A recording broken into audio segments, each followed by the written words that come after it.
It was one of those mornings where the heat just punches you in the face the second you step outside. The kind of Monday where you already know the sun is going to be relentless, and I was out in the yard trying to keep my tomatoes from frying alive. The sprinkler system had just kicked on when I noticed it sputter, spit, and then just die. No water, no pressure, just silence. At first I thought maybe a fuse had tripped, maybe a pipe cracked, but then my neighbor came running across the street, sweat on his forehead, waving a piece of paper like it was a winning lottery ticket. "They cut your water," he panted, and for a second I didn't even process it. Cut my water? Who? Why? He shoved the paper into my hand, and there it was, stamped with the smug seal of the HOA. A violation notice, fines threatened, my supply terminated. And the kicker? I wasn't even in their HOA. I never signed up, never paid dues, never agreed to follow their petty rules about grass height or mailbox color. Yet here they were, acting like they owned me. And as I stood there in the sun, my garden already wilting, it hit me. The pipe they'd severed wasn't just feeding my house. It was the lifeline for their entire neighborhood. The fountains, the pools, the manicured lawns. Their whole suburban paradise was drinking from my well, the one I inherited with the property, the one I alone had rights to. They thought they'd punished me, but all they'd really done was put a gun to their own head and pulled the trigger. I laughed, honest to God laughed out loud, because it was so perfectly stupid, so arrogantly short-sighted, that it was almost impressive. Not 20 minutes later, there was a knock on my door, loud, entitled, like someone trying to summon a servant. I opened it, and there she was, Marjorie, the self-appointed queen bee of the HOA. Early 50s, lips pursed so tight you'd think she was sucking a lemon, clipboard clutched like a scepter. She shoved another notice in my face without even saying hello. Trespassing. Unauthorized water use. Landscaping violations.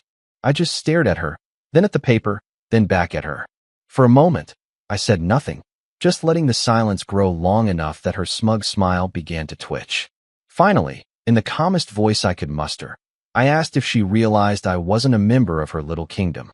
Her face twitched, just a flicker, but she doubled down, rambling about community standards, uniform compliance, how proximity meant obligation. I let her dig the hole deeper, her words spilling over themselves. Then, when she finally came up for air, I said, "You made a huge mistake." She didn't know it, but the well in my backyard, that rusted old pump house hidden under oak trees, was the only water source feeding her subdivision. She threatened lawyers as she left, storming down my driveway in a huff. I just watched her go, already imagining the panic to come when they realized who really held the cards. That night, I pulled out the old deed and the water rights agreement, yellowed pages that spelled everything out in black and white. The developer of their subdivision had struck a deal decades ago because the land they built on had no viable water source. They needed access to my well, and that agreement transferred with the property to me. They were dependent, not the other way around. And now they'd trespassed and vandalized my line. Legally, I could shut them off immediately. So I did. I walked out to the pump house, gripped the iron valve, and twisted until it clicked shut. A simple sound, but I swear it echoed like a gunshot. The next morning, chaos bloomed like weeds. At first it was just sprinklers coughing air, a few confused homeowners fiddling with taps. But by mid-afternoon, it was everywhere. Lawns turning yellow under the sun, roses drooping, fountains dry. I took a walk just to watch it unfold. Old Mr. Cunningham, proud 5-time landscaping contest winner, stood in shock, garden hose dangling useless as his prize roses sagged in the heat. The grand fountain at the park, usually a gurgling centerpiece, sat dry and cracked, dolphin statues looking ridiculous without their arcs of water. At the clubhouse, a cluster of HOA board members gathered in panic, manuals open, a plumber waving his arms as he explained things they couldn't grasp. I caught bits of their conversation. They thought it was a burst pipe, maybe a pump failure. Not one of them suspected the truth. They thought they'd cut me off. They had no clue they'd cut themselves off. That evening, my phone blew up with voicemails. Karen, sorry, Marjorie, demanding I meet immediately. Another board member pleading for reconnection. The treasurer babbling about misunderstandings and friendly resolutions. I turned the phone off. They weren't desperate enough yet. Not until they felt real pain. And oh, did it come fast.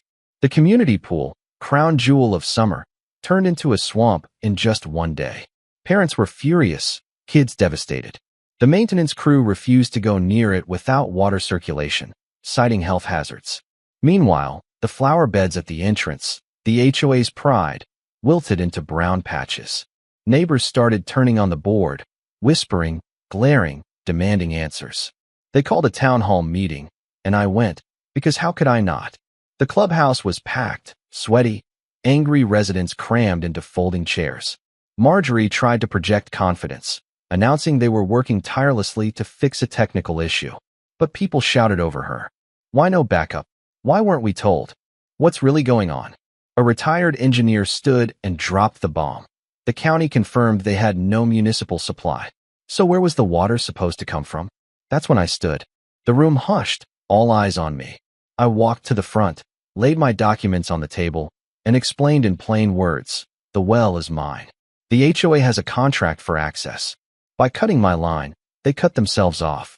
I owed them nothing, and until they fixed their illegal actions, their paradise would stay dry.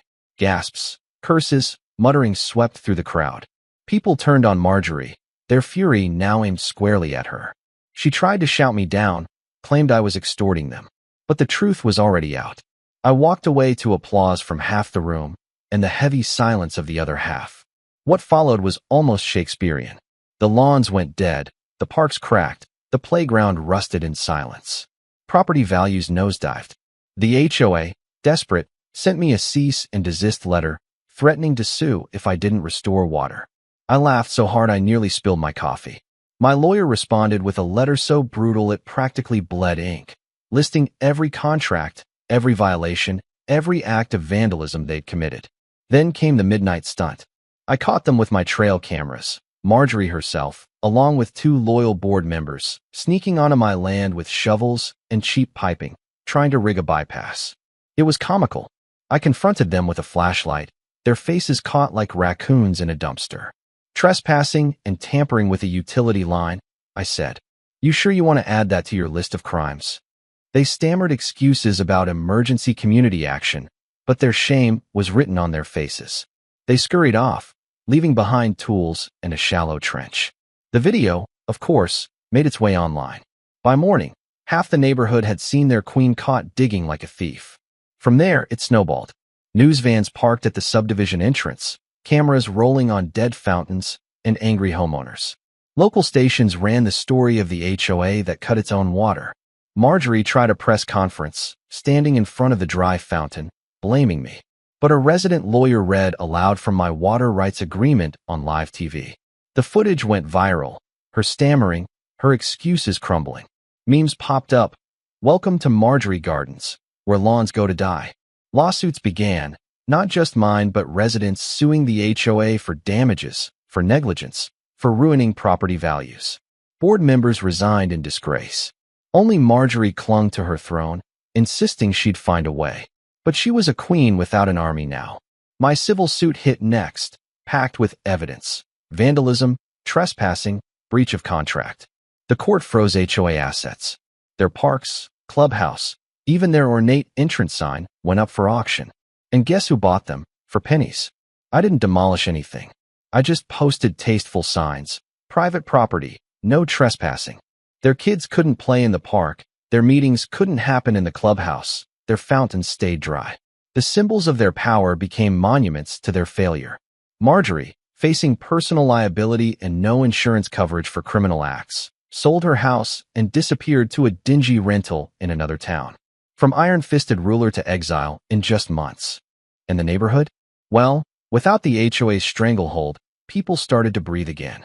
At first it was bitterness, anger, shame. But slowly, something better grew. A few brave residents came to my door, hats in hand, asking if we could work out something new. Not an HOA, not with fines or threats, just a voluntary group to lease the park and clubhouse for community use. No power, no dictatorship, just neighbors sharing space. I could have refused, could have charged outrageous fees. Instead, I agreed under strict terms. Modest rent, clear contracts, no authoritarian nonsense. They accepted with relief. And you know what? It worked. The first event was a potluck picnic. No banners, no speeches, just folding chairs, mismatched dishes, Kids chasing each other through grass that was finally green again. I watched from my porch at first, beer in hand, then wandered over when they waved me in. No one called me a hero. I wasn't their savior. Just a neighbor, part of the landscape, the guy with the well who refused to be bullied. As the sun set in streaks of orange and purple, I thought back to that first day, the hiss of my sprinklers dying, the smug letter in my hand. They thought they'd punish me. They thought they could control me. But in the end, they destroyed themselves. All I did was stand firm, patient, and let their arrogance rot their world from the inside out. And maybe that's the real lesson. Boundaries aren't just fences or contracts, they're respect. Cross them too often, and eventually you drown in your own entitlement. I still own the water. I still hold the valve. But now, there's trust. Tentative, fragile, but real. And maybe that's enough. So let me ask you, what would you have done?